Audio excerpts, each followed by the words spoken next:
Good morning and welcome to WGN-TV Political Report. I'm Paul Lisnick. The trillion-dollar infrastructure bill signed by President Joe Biden this month has been lauded as transformational for communities across the U.S.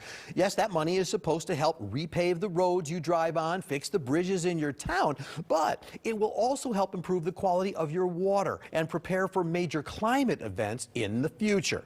Well, my first guest will help oversee all of that and more. Efforting more environmental equity across the Midwest. Deborah Shore was recently appointed regional administrator for the agency's Region 5 office after serving as commissioner of the Metropolitan Water Reclamation District. Her jurisdiction covers Chicago as well as the rest of Illinois, Indiana, Michigan, Minnesota, Ohio, and Wisconsin. And Deborah Shore joins me this morning in studio to talk about her new position and the work ahead. I have to get used to saying that in studio. Thank you for joining me. I appreciate it. Paul, I'm delighted to be with you. So you come to this job from the Metropolitan Water Reclamation District, and so with a larger jurisdiction, you have said that pollution-related social justice issues are your top priority. Can you talk about what that means and what you've seen in Chicago specifically that paves the way for that need? So President Biden and the EPA Administrator Michael Regan have said that it is a top priority for them to promote justice and equity across the nation, because we've seen too many communities that are underserved and overburdened, often poor, where industry has polluted the air, polluted the water, contaminated the soil, and no one deserves to live in contaminated communities. So we're going to focus with some of the new resources brought by this infrastructure bill on trying to remedy past wrongs and make communities more resilient in the face of climate change. Specifically, and I hope this question is a fair one, there's been a major fight over a scrap metal operation moving from Lincoln Park to predominantly Latino neighborhood on the southeast side, and residents pleading with the city to stop it. I know you don't have the power to stop it or stop a permit for being approved, but basically what you're seeing with regard to the pollution data, and that's what you review, what are you saying? Can your office do anything to help this issue move forward? Well, we already have been, and Region 5 has supplied technical assistance and additional monitoring to the city as it is conducting this health impact assessment. The region reviewed past air quality data going back more than a decade to see if there are trends, and actually there's good news in that review. And we're working hand in hand with the city just to try to provide what expertise we can as the city does this cumulative impact assessment, and it's not concluded yet. So obviously infrastructure money coming, that's a good thing, and that's going to also, among other things, address the lead pipe problem that we have in Illinois. Overall, the bill provides $1 billion for Great Lakes restoration, and of course Flint, Michigan, the most famous example of where there has been a disaster. I'm just sort of curious as to how quickly those kinds of things can get fixed. Is Chicago, are we on the verge of, like, we could have been another Flint, Michigan? Is it that bad? And how quickly will these things get addressed?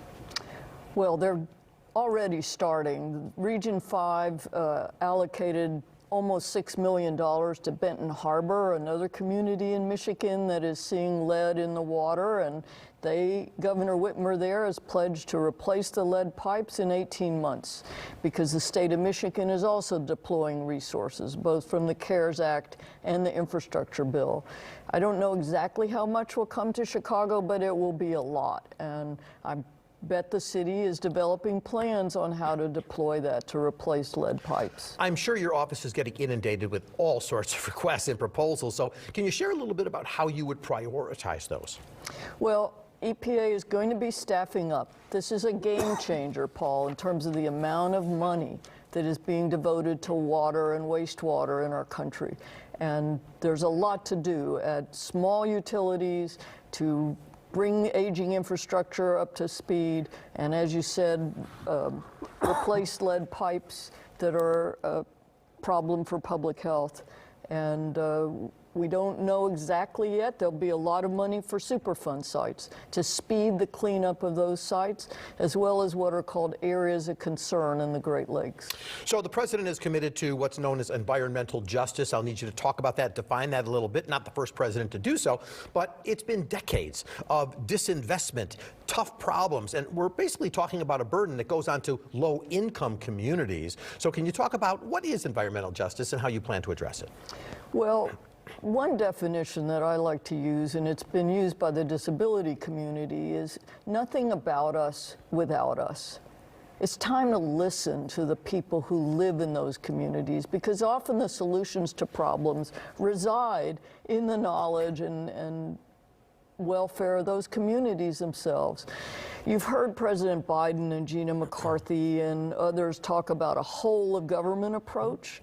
Well, I'd like to try to develop some demonstration projects in our region, working with the other federal agencies that also are going to have resources, FEMA, HUD, HHS, to try that whole of government approach on a block by block scale, so that when we used to go into a home to do energy efficiency, we weren't also looking at stormwater management and whether they had basement backups. We weren't looking at lead paint and water quality at the same time, or street trees to reduce that urban heat island effect. So I want to see what we can do that will enhance quality of life, bring up property values, and make our communities more resilient in the face of climate change. Gina McCarthy has been on the show a couple of times talking about things in somewhat of a global way, and also Illinois. But I wanted to ask you, because it's your priority, a Midwest plan for climate change, which you say is kind of the filter and focus through which everything has to go. So explain.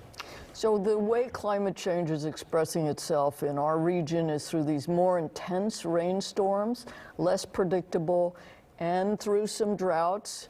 But how do we armor our communities for the flooding and the intense rainstorms that are coming? How do we refurbish the aging infrastructure so it can handle, the pipes can handle the rain? How do we capture rain where it falls through green infrastructure and keep it out of the sewers to give them the capacity to do what they need to do? Projects like that will help us. All right. Deborah Schorr, good luck and congratulations on your new position. We'll keep an eye on what you're doing, and hopefully you'll join me again. Thank you, Paul. Thanks for being with me. Pleasure to be here. All right. Coming up next on WGN TV Political Report.